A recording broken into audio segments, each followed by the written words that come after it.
Up, everybody? Welcome back to Mike's Tool Reviews. Instead of doing the dishes, I'm out here filming a video for you good people, for your entertainment. I can do the dishes later, but that's like all I have that I can fit a substantial amount of beer in. All I have left is these little tiny glasses with flowers on them. So, this video is the top whatever, there's no amount, I don't know how many tools I have here, but the top shittiest tools that I own, whether that be poor quality, poorly designed. It's just tools that I ended up hating. And these are tools I've tried to use many times and just, I can't, I try to put all the tools to use, but when I was looking around for them, I looking around in my shed here, and I'm like, you know what? I don't really have any shitty tools. This was an idea from a viewer. I don't know if he wants credit for the idea, but if you give yourself credit down in the description, I'll pin that one. Whoever recognizes this as their idea. But I was looking around and I was like, you know what? I don't have any shitty tools. No, I have all good tools. I never really bought any. All my tools are awesome. And then I remembered the old shitty tool bag under the bench where tools go to die in tool purgatory. And yeah, I got some doozies. So this one actually wasn't in that tool bag. This is a Gerber knife, assisted opening, not a bad blade, but this had a rubber overmold that was, you could see the little anchor points, and that was it. There was nothing else holding that rubber on there. They just did a really shitty job of attaching it, and it peeled off in like a week or two of trying to, use it at work, opening boxes and whatnot. Terrible design. I do keep it out on the workbench if I do need to cut something or abuse a knife. This one takes all the abuse. But I don't like the lock. The lock is this little button. Not to say that it doesn't work, it's just different, and I just don't. I like liner lockers. I try to make all my knives the same, so no matter what I'm doing, I'm just more efficient with it. I'm not fumbling with it as much, but this knife just sucks. I don't like it. I don't suggest you buy it. Another one here. This is not in its original form. This used to be a swivel screwdriver. It doesn't say it on there, but I did a video about how I modified this to just turn it into a regular flathead, because swivel screwdrivers are pieces of shit. And if you like those screwdrivers, we probably couldn't hang out. I would probably hate you. You're also probably a Patriots, Yankees, and Lakers fan. You can't even commit to your home teams, and you like swivel screwdrivers. So there's not a good visual representation. But if you don't know, the swivel screwdriver comes out, it has an offset in it, and this shaft spins free. And the idea is you just wiggle your wrist a little bit, and you turn the screwdriver with a swiveling action, and it's fucking worthless. I bought one before I even started in the electrical trade, and I used it for like half a day and said, fuck this thing. So I just recently did a video about how I turned it into a regular screwdriver, and one of the best things I've ever done. This is another screwdriver that I've featured before in the Toolbox Tour, and these work for screwdrivers, and I'm pretty sure I've still seen these kits at Home Depot. They get a little bit of oil or a little bit of grease on them, or maybe they just dry rot, and these nubs just shed. Every time you use it, the nubs just fall off and get fucking everywhere. Not terrible screwdrivers. They did work for me, but just I've had them for 6-7 years, and I just noticed just recently in the past couple of years these little nubs have all dry rotted. So every time you do something, you just get it looks like fucking mouse turds everywhere. So avoid these. They're a good price, but just for that simple fact, don't buy these pieces of shit. Also, in general, and I'm probably gonna get some disagreeers, ratcheting screwdrivers. I thought I was hot shit. A couple months into the trade, I'm like, here's a ratcheting screwdriver. Where the hell is it? Here's the actual one. I brought this into work, and I was like, look guys, I'm efficient as shit. I've got all the bits here. I can tackle up to 6 different kinds of screws, and I'm not removing my hands from the grip. It's just ratcheting, and it's not because of them, but they tore me a new one for this. They're like, oh, your butthole get a little too loose for the clines. You need something girthier. I just that one comment sticks out in my mind. The coworker making fun of me for this, and I was like, whatever, fuck you. You know, I stood by my purchase. I was like, I'm gonna be awesome with this thing, and it was terrible. It was really bad. If you do need to change the bits, it was kind of difficult. You'd have to use a flathead, just a regular flathead, to pry the bits out. They don't really want to come out too good. And it just went to my my toolbox under the workbench to die. But I don't know why I still keep it. I don't know. Maybe if somebody wants it one day, I'd give it to them. This is a Stanley Walmart bullshit. But yeah, I know people love some ratcheting screwdrivers, and I did used to keep this one in my bicycle toolkit, and it's okay. But in any kind of professional way, don't have this. Just have a regular screwdriver. I don't even really suggest the 10-in-1s. I do use them because you're carrying less tools by having one, but just get regular goddamn screwdrivers. No, you don't need that shit. This is another tool I've tried to. I personified the definition of insanity with this thing because I kept trying it, and I kept expecting it to work, and it never fucking did. I've never had any success with this. What it is you plug this into a receptacle on a circuit that's live, and then you take this and you're supposed to wave this down the breakers in the electrical panel, and it's supposed to beep when you scan over your the circuit that this is plugged into, and it'll go off on a breaker, and then all of a sudden you come back to that one because you scan the whole thing a couple times, and then you come back to a breaker, and all of a sudden it's not going off, and it's like faintly going off on this other breaker on the other side on a different phase in the panel. And then you're like, oh, maybe that one's it. And you try to angle it different ways. And I've told coworkers that I hate this thing and that that they should just throw theirs away. But I've had people argue with me that say that they've had them work before. But even using other people's, I don't think it's just this one. Using other people's, I can never get this shit to work. This is not reliable. This is magic that doesn't work. It's supposed to be magic, but it doesn't fucking work. At least get the Fluke circuit tracer. I have seen that used with limited success.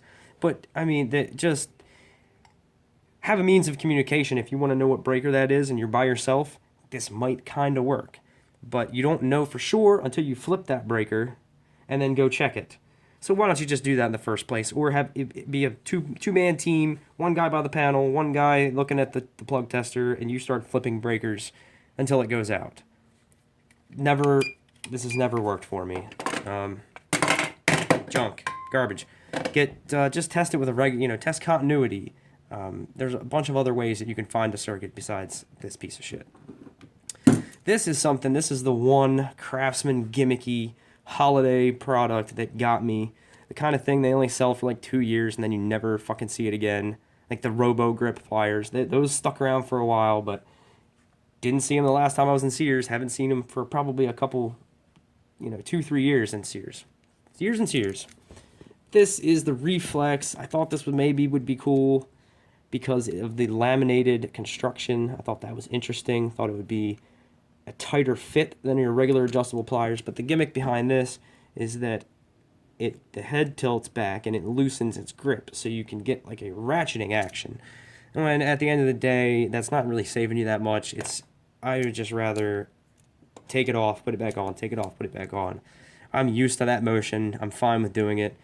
I have used this maybe 4 or 5 times in the past 10 years, and, I'm just using it like a regular adjustable wrench. But for some reason, it still stays in my toolbox. I don't know why. I have a full set of adjustables, and the only thing that this actually works on is square-headed, like the old square-headed lag bolts. Then you have an advantage because even then you can just use a regular adjustable wrench for that too, but you can ratchet on one of those heads. So it's not the crappiest tool I've ever had, but I have used it about 4 times in the past 10 years, so that's why it's here. This is a tape measure that I found brand new, and I was really excited. I was like, wow, somebody left their tape measure, and I did try to find the owner, as I always do, but it was pretty much brand new. And nobody owned up to it, so I said, fuck it, it's mine now.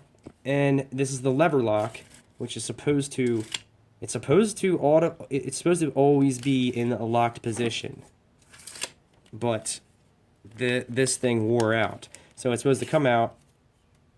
It's locked a little bit there, and then you press the butt or the bottom down, and then it retracts. But as you can see, I think someone didn't just legitimately lose this.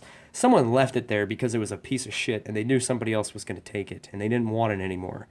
But I do use it around the shed.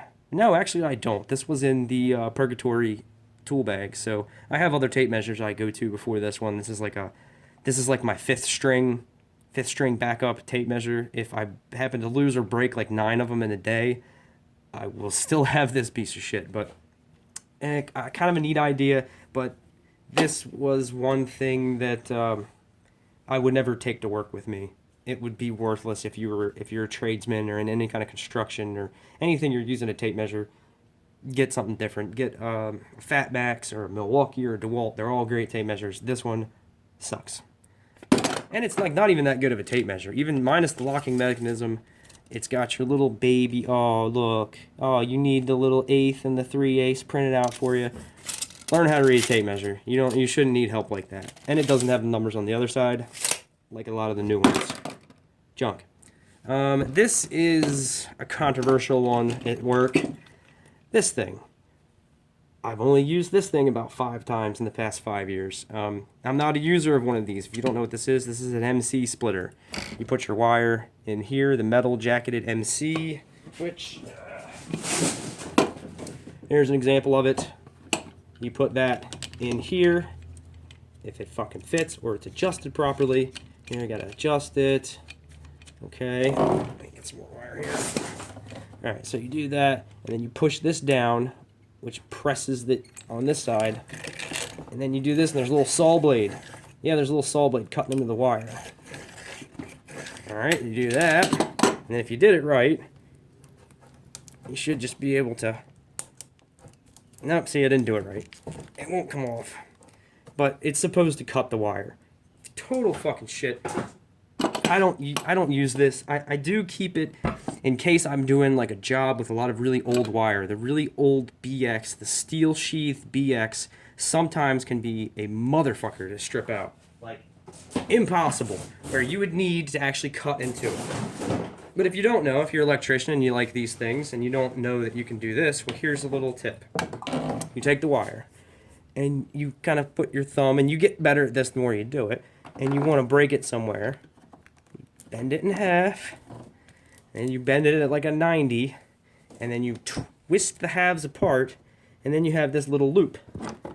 And then you take your one tool that you're going to be fucking carrying anyway, not this big thing, and then you separate it. So all you got to do is separate it. Actually, I don't know if I can strip this out because the end...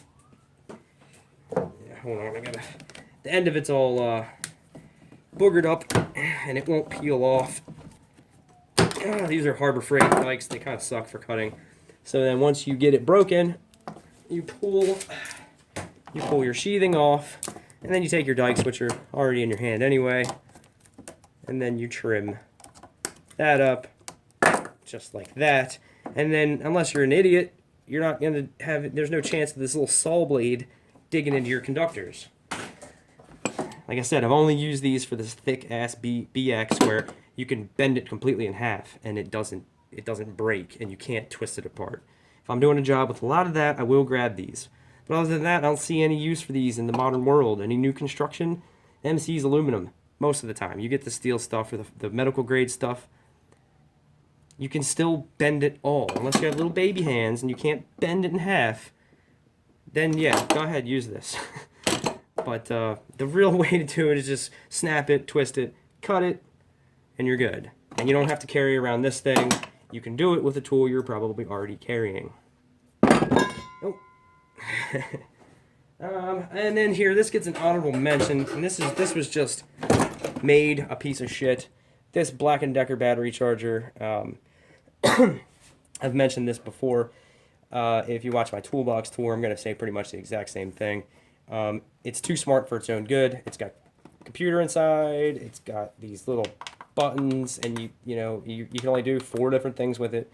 and it has a, it likes to tell you that your battery's fucked, even though if you put a conventional charger on it, it'll work fine, charge up, and be good. But this will just not even try, it'll just tell you the battery's fucked up. And then it has a battery recondition feature, which this, in its wisdom of circuitry and computerized intelligence, this will do the battery recondition for like 6 or 7 days. And I put this on a battery that was not bad at all. Figured I'd hit the recondition on it, tried to bring it up to a level to charge. It was on there for 6 or 7 days. And at the, I kept coming out to the shed to check it. Still doing it, still going. One day I came out and said, your battery's fucked. So, thank you for wasting a fucking week of my time. And I keep this around because it will top off a good battery. But it doesn't, if the battery's the least bit low, it doesn't want to charge it. It just tells you it's fucked. So, when I do buy a new charger, I'll probably gut that thing, take it apart, see what the fuck's inside, see if I can steal any components out of it. Probably take the leads and everything off of it, but, cannibalize it for the parts bin. So, that's about it. Those are I don't know how many that was, but those are my most hated tools. And most of them aren't in any kind of use today, and they've all been retired. Just can't bring myself to throw them away. I have thrown away some. Oh, this sucks too. I've seen this in a couple different color schemes. This little precision bit set, but if this is an HDX, that's like a shitty Home Depot brand. If you see it in this case, in this configuration, don't buy it because these are so chromed that they're not precise anymore. The chroming like changes the dimensions on these little Allens and the little Torx to where they actually don't fucking fit in what they're supposed to. So that's it. That's my shitty tools. Thank you to you know who you are who suggested this video idea. And as always, thanks for watching.